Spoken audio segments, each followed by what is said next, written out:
राधे राधे दोस्तों, भक्ति ब्लॉग में आप सभी भाई और बहनों का बहुत बहुत स्वागत है। आशा करती हूँ कि आप लोग अपने घर में अच्छे होंगे और सब कुशल मंगल से होगा। दोस्तों, मैं भी अच्छी हूँ। दोस्तों, मैं आपके लिए भक्ति ब्लॉग लेकर आती हूँ। आशा करती हूँ कि आप लोगों को पसंद आते होंगे। अगर आप लोगों को ऐसे ही भक्ति ब्लॉग अच्छे लगते हैं या आगे भी देखना चाहते हैं तो मेरे चैनल पर लाइक, कमेंट और एक सब्सक्राइब ज़रूर कर दें। अगर आप न्यू हो तो मेरे चैनल को सब्सक्राइब कर ही जाएं। दोस्तों, जैसा कि हम सभी जानते हैं कि कोई भी इंसान अपनी इच्छा से बुरा नहीं बनता, उसके साथ भविष्य में कुछ न कुछ ऐसा ज़रूर होता है जिसके कारण वह गलत कार्य करने लगता है। तो दोस्तों, ये क्या सही बात है? नहीं ना।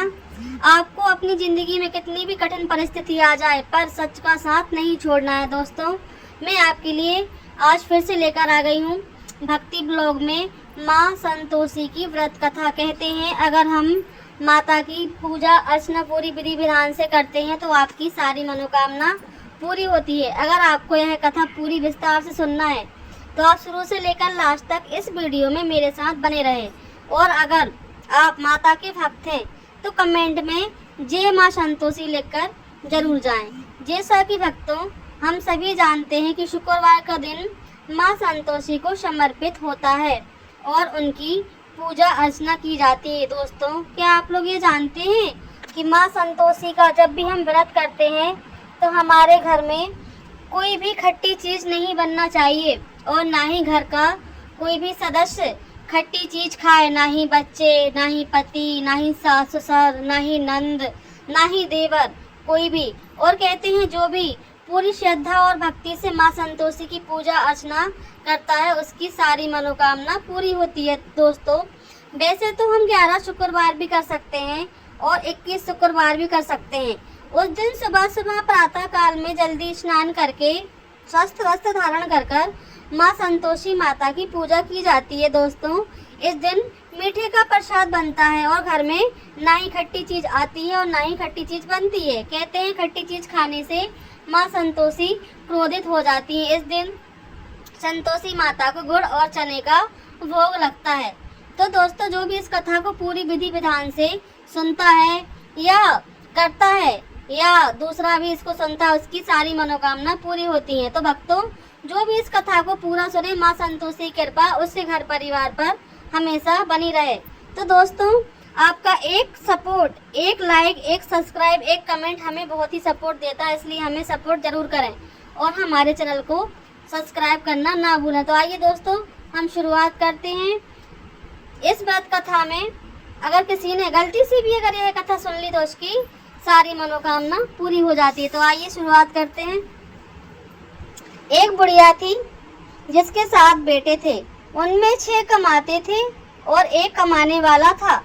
वह बुढ़िया उन 6 को अच्छी रसोई बनाकर बड़े प्रेम से खिलाती, पर 7वें को बचा खुचा झूठन खिलाती थी। परंतु वह भोला था, मन में कुछ भी विचार नहीं करता था।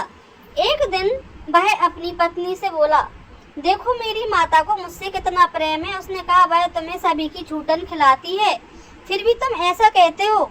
चाहो तो तुम समय आने पर दिखा सकते हो। एक दिन बहुत बड़ा त्योहार आया। बुढ़िया ने 7 प्रकार के भोजन बनाए और चूरमे के लड्डू भी बनाए। 7 का लड़का यह बात जांचने के लिए सिर दुखने का बहाना करके पतला कपड़ा ओढ़कर सो गया और देखने लगा।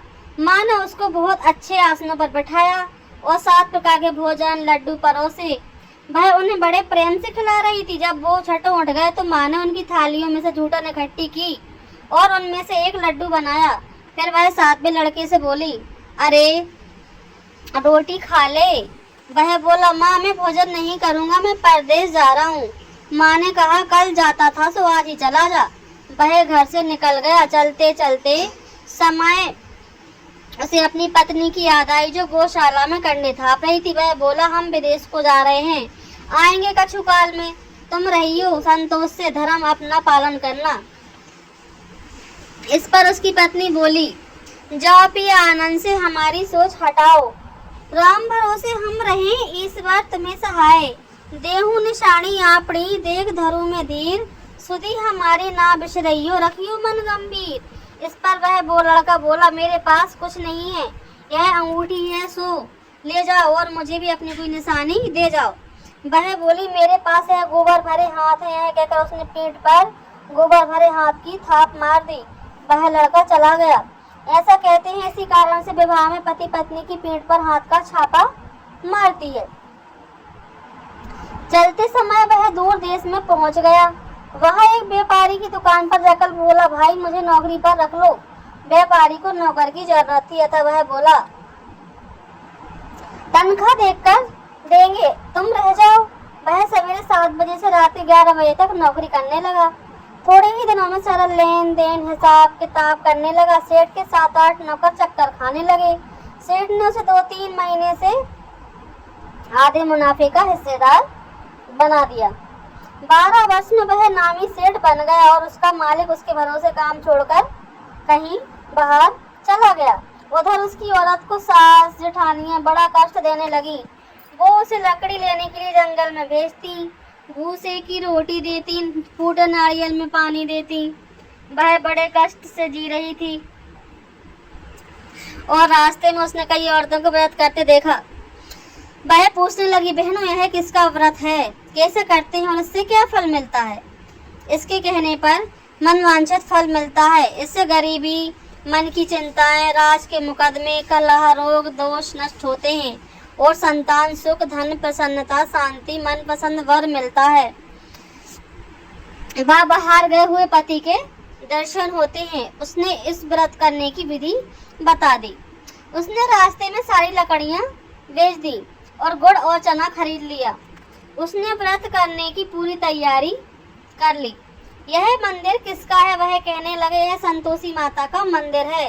वह मंदिर में गई और माता के चरणों में लौटने लगी। वह दुखी होकर विनती करने लगी, माँ मैं अज्ञानी हूँ, मैं बहुत दुखी हूँ, मैं तुम्हारी शरण में हूँ, मेरा दुख दूर करो। माता को दया आ गई। एक शुक्रवार को उसने पति का पत्र आया और अगले शुक्रवार को पति का भेजा हुआ धन मिला। अब तो जेठ जेठानी और सास नाक सिकोड़ने लगे। अब तो इसकी खातिर बढ़ेगी, यह बोलने पर भी नहीं बोलेगी। वह बोली, पात्र और धन आवे तो सभी को अच्छा है। उसकी आंखों में आंसू आ गए। वह मंदिर में गई और माता के चरणों में गिरकर बोली, हे माँ, मैंने तुमसे पैसा कम मांगा था, मुझे तो अपना सुहाग चाहिए। मैं तो अपने स्वामी के दर्शन और सेवा करना चाहती हूँ। तब माता ने प्रसन्न होकर कहा, जा बेटी, तेरा पति आएगा। वह बड़ी प्रसन्नता से घर गई और अपने घर का कामकाज करने लगी। तो संतोषी माता ने उसके पति को सपने में घर जाने और पत्नी की याद दिलाई। उसने कहा, मैं कैसे जाऊं, परदेश की बात है, लेन देन का कोई हिसाब नहीं है। माँ ने कहा, मेरी बात मान, सवेरे नहा धोकर मेरा नाम लेकर घी का दीपक जलाकर दंडवत दुकान करके दुकान पर बैठना। देखते देखते सारा लेन देन साफ हो जाएगा, धन का ढेर लग जाएगा। सवेरे उसने सपने की बात सभी से कही तो सब दिल लगी उड़ाने लगे। वे कहने लगे, कहीं सपने में भी सत्य होते हैं। एक बूढ़े ने कहा, भाई जैसे माता ने कहा है वैसा करने में काहे का डर है? उसने नहा धोकर माता को दंडवत करके घी का दीपक जलाया और दुकान पर जाकर बैठ गया। थोड़ी देर में सारा लेन देन साफ हो गया, सारा माल बिक गया और धन का ढेर लग गया। वह प्रसन्न हुआ और घर जाने के लिए गहना और सामान वगैरह खरीदने लगा। वह जल्दी ही घर को रवाना हो गया। उधर बेचारी उसकी पत्नी रोज लकड़ियां लेने जाती और रोज संतोषी माता की सेवा करती। उसने माता से पूछा, हे माँ, यह धूल कैसी उड़ रही है? माता ने कहा, तेरा पति आ रहा है, तू लकड़ियों के 3 बोझ बना ले, एक नदी किनारे रख, एक यहाँ रख और तीसरा अपने सिर पर रख। तेरे पति के दिल में उस लकड़ी की गट्ठी को देखकर मोह पैदा होगा। जब वह यहाँ रुककर नाश्ता पानी करके घर जाएगा, तब तू लकड़ियाँ उठाकर घर जाना और चौक के बीच में गट्ठा डालकर जोर जोर से 3 आवाज़ लगाना, सासू जी लकड़ियों का गट्ठा लो, भूसे की रोटी दो और नारियल के खोपड़े में पानी दो। आज मेहमान कौन आया है? इसने माँ के चरणों छुए और उसके कहे अनुसार सारा कार्य किया। वह तीसरा गट्ठा लेकर गई और चौक में डालकर कहने लगी, सासू जी लकड़ियों का गट्ठा ले लो, भूसे की रोटी दो नारियल के कटोरे में पानी दो, आज मेहमान कौन आया है। सुनकर सास बाहर आकर कपट भरे वचनों से उसके दिए हुए कष्टों को भूलने के लिए कहने लगी, बेटी तेरा पति आया है, आ मीठा भात खा और भोजन कर, गहने कपड़े पहन। अपनी माँ के ऐसे वचन सुनकर उसका पति बाहर आया और अपनी पत्नी के ऐसे वचन सुनकर उसका पति बाहर आया और अपनी पत्नी के हाथ में अंगूठी देखकर व्याकुल हो उठा। उसने पूछा, यह कौन है। माँ ने कहा, यह तेरी बहू है, आज 12 बरस हो गए, दिन भर घूमती फिरती है, काम काज करती नहीं है, तुझे देखकर नखरे कर रही है। वह बोला, ठीक है, मैंने तुझे और इसे देख लिया है, अब मुझे घर की चाबी दे दो, मैं उसमें रहूंगा। माँ ने कहा, ठीक है, जैसी तेरी मर्जी। और उसने चाबियों गुच्छा पटक दिया। उसने अपना सारा सामान तीसरी मंजिल के कमरे में रख दिया। एक दिन भी राजा के समान ठाट बाट वाले बन गए। इतने में अगले दिन शुक्रवार आया। बहू ने अपने पति से कहा, मुझे माता संतोषी के व्रत का उद्घाटन करना है। वह बोला, अच्छा है, खुशी से कर दो। जल्दी ही उद्यापन की तैयारी करने लगी। उसने जेठ के लड़कों को जमीन के लिए जीमने के लिए बुलाया। उन्होंने मान लिया। पीछे से जेठानियों ने अपने बच्चों को सिखा दिया, तुम खटाई मांगना जिससे उसका उद्यापन पूरा ना हो। लड़कों ने जिमकर खटाई मांगी। बहू कहने लगी, भाई खटाई किसी को नहीं दी जाएगी, यह संतोषी माता का प्रसाद है। लड़के खड़े हो गए और बोले, पैसा लाओ। वह बोली, कुछ ना समझ सकी, उनका क्या भेद है। उसने पैसे दे दिए और वे इमली की खटाई मांगकर खाने लगे। इस पर माता संतोषी ने उस पर रोष किया। राजा के दूत उसके पति को पकड़कर ले गए। वह बेचारी बड़ी दुखी हुई और रोती हुई माता जी के मंदिर में गई और उनके चरण में गिरकर कहने लगी, हे माता, यह क्या किया। हंसाकर अब तुम मुझे क्यों रुलाने लगी। माता बोली, पुत्री, मुझे दुख है कि तुमने अभिमान करके मेरा व्रत तोड़ा है और इतने जल्दी सब बातें भुला दी। वह कहने लगी, माता, मेरा कोई अपराध नहीं है, मुझे तो लड़कों ने भूल में डाल दिया, मैंने भूल से ही उन्हें पैसे दे दिए। मुआ, मुझे क्षमा करो, मैं दोबारा तुम्हारा उद्यापन करूंगी। माता बोली, जा, तेरा पति रास्ते में आता हुआ मिलेगा। उसे रास्ते में उसका पति मिला। उसके पूछने पर वह बोला, राजा ने मुझे बुलाया था, मैं उनसे मिलने गया था। फिर वह घर चले गए। कुछ ही दिन बाद फिर शुक्रवार आया। वह दोबारा पति की आज्ञा से उद्यापन करने लगी। उसने फिर जेठ के लड़कों को बुलाया। जेठानियों ने फिर वही बात सिखा दी। लड़के भोजन की बात पर फिर खटाई मांगने लगे। उसने कहा, खटाई कुछ भी नहीं मिलेगी, अपना हो तो खाओ। यह कहकर ब्राह्मणों के लड़कों को लेकर भोजन कराने लगी। यथाशक्ति उन्हें दक्षिणा दी। संतोषी माता उस पर बड़ी प्रसन्न हुई। माता की कृपा से 9वें मास में उसके एक चंद्रमा के समान सुंदर पुत्र हुआ। अपने पुत्र को लेकर वह रोजाना मंदिर जाने लगी। एक दिन संतोषी माता ने सोचा, यह रोज यहाँ आती है, आज मैं इसके घर चलूं, इसका सासरा देखूं। यह सोचकर वे एक भयानक रूप बनाया। गुड़बा चने से सना हुआ मुख पर रूपर को सूंड के समान होठ, जिन पर मक्खियां भिन बना रही थी। इसी सूरत पे वह उसके घर गई। देहली में पांव रखती उसकी सास बोली, देखो कोई डाकिन आ रही है, इसे भगाओ नहीं तो किसी को खा जाएगी। लड़के भगाकर खिड़की बंद करने लगे। साथ में लड़के की बहू खिड़की से देख रही थी। वहीं से चिल्लाने लगी, आज मेरी माता मेरे ही घर आई है। यह कहकर उसने बच्चे को दूध पीने से हटाया। इतने में सास बोली, पगली, किसे देखकर उतावली हुई है, बच्चे को पटक दिया। इतने में संतोषी माता के प्रताप से वह लड़के ही लड़की नजर आने लगे। बहू बोली, सासू माँ, जिसका व्रत करती हूँ यह वो ही संतोषी माता है। यह कहकर उसने सारी खिड़कियाँ खोल दी। सबने संतोषी माता के चरण पकड़ लिए और विनती करने लगे, हे माता, हम मूर्ख हैं, हम अज्ञानी हैं, हम पापी हैं, तुम्हारे व्रत विधि को हम नहीं जानते, तुम्हारा व्रत हमने भंग कर दिया है, हमसे बहुत बड़ा अपराध हो गया है। हे जगत जननी, आप हमारा अपराध क्षमा कर दो। इस पर माता उन सभी पर प्रसन्न हो गई और पूरे परिवार को क्षमा कर दिया। बहू को जैसा फल दिया वैसा माता सबको देना। हे संतोषी माता, जैसा आपने ये सातों में से छोटी वाली बहू को दिया, वह सभी की बहुओं को अपना आशीर्वाद देना और उनके ऊपर अपनी कृपा बनाए रखना। तो दोस्तों, आपको यह माँ संतोषी व्रत कथा कैसी लगी हमें कमेंट में ज़रूर बताना। और जो माता के भक्त हैं और जो माता से प्रेम करते हैं वह कमेंट में जय माता दी लिखकर जरूर जाएं। दोस्तों, पहले के ज़माने में लोग बहुओं पर बहुत अत्याचार करते थे, जिससे वह बहुत दुखी रहती थी। वह सातों पुत्र उसके अपने थे, फिर भी वह अपने पुत्रों में भेदभाव करती थी। जो बच्चे कमाते थे उनके लिए वह अच्छा खाना बनाती थी और अच्छा पहनने ओढ़ने को देती थी, और जो उनका पुत्र काम धंधा नहीं करता था उसको सातों का झूठन देती थी। और जो छोटी वाली बहू थी उससे घर का सारा काम कराती थी। गौशाला में जाकर पूरा गोबर समेटो, उसके बाद में सारे घर की साफ सफाई करो, उसके बाद में सारे परिवार के कपड़े धो, और लास्ट में जो रात का बचा खुचा भोजन देता था वह छोटी वाली बहू को खाने के लिए मिलता था। फिर भी वह अपने दृढ़ संकल्प और अपनी सतत के कारण अपनी हिम्मत नहीं हारी, और वह माता रानी पर अपना अटूट प्रेम, अटूट विश्वास और अटूट भरोसा रखते हुए अपने जीवन में संघर्ष करती रही। उसका पति परदेश चला गया काम की तलाश में, और वहां जाकर वह अपनी पत्नी को भूल गया, लेकिन वह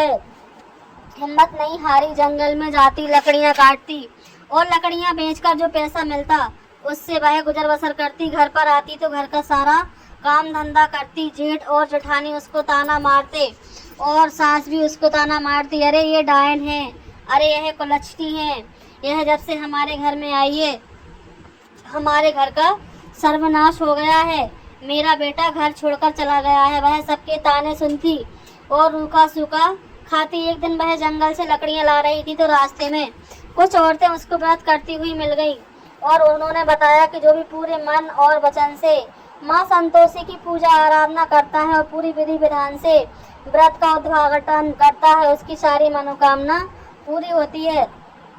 जो भी 11 या 21 शुक्रवार माँ संतोषी की पूजा अर्चना पूरे भक्ति भाव से करता है और नियम पूर्वक उनका उद्यापन करता है, उसकी सारी मनोकामना पूरी होती है। दोस्तों, जिस दिन अगर आपके घर में कोई भी शुक्रवार के दिन माँ संतोषी का व्रत करता है, उस दिन घर के किसी भी सदस्य को खट्टी चीज नहीं खाना चाहिए, और घर में ना ही खट्टी चीज आना चाहिए और ना ही खट्टा बनना चाहिए। उस दिन सुबह में ही स्नान ध्यान करके पूजा अर्चना करके माता के मंदिर में जाकर उनसे विनती करें कि हे माँ, मैंने आज आपका व्रत रखा है, और अगर मुझसे कोई भी भूल चूक गलती हो जाए तो उसको क्षमा करें, और हमारे परिवार पर अपनी कृपा बनाए रखें।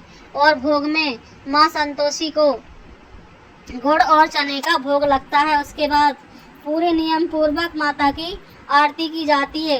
कहते हैं जो भी भक्त पूरी श्रद्धा और निष्ठा से माँ संतोषी की पूजा अर्चना करता है उसकी सारी मनोकामना पूरी होती है। जब आप व्रत स्टार्ट करोगे तो आप शुरू में ही संकल्प करोगे कि आपको 11 शुक्रवार करने हैं कि 21 शुक्रवार करने हैं, और जैसे ही 1 या 2 शुक्रवार होंगे उसके बाद ही आपको परिवर्तन नजर आने लगेगा। आप लोग को लगने लगेगा कि आपके घर में सब कुछ अच्छा हो रहा है और आपके ऊपर माँ संतोषी की कृपा हो रही है। दोस्तों, हमें कोई भी काम पूरी विधि विधान से और मन लगाकर पूरी निष्ठा से करना चाहिए। कहते हैं पूरी निष्ठा से किया हुआ कार्य कभी असफल नहीं होता है। अगर हम कोई कार्य पूरी लगन और श्रद्धा से और सच्चाई से करते हैं तो वह काम जरूर सफल होता है, चाहे वह पूजन हो, अनुष्ठान हो, व्रत हो, भंडारा हो, हवन हो, यज्ञ हो या घर का कोई भी काम हो, तो वह हमें पूरी श्रद्धा और भक्ति के साथ पूरी ईमानदारी से करना चाहिए, जिससे माता रानी प्रसन्न होती हैं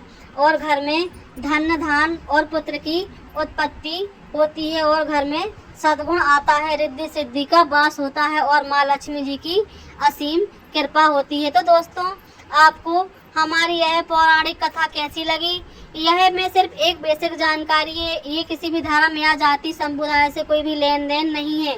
दोस्तों, अगर आपको ऐसे भक्ति ब्लॉग पसंद आते हैं तो मेरे चैनल को लाइक, कमेंट और सब्सक्राइब जरूर करें और अपने दोस्तों को भी शेयर करें।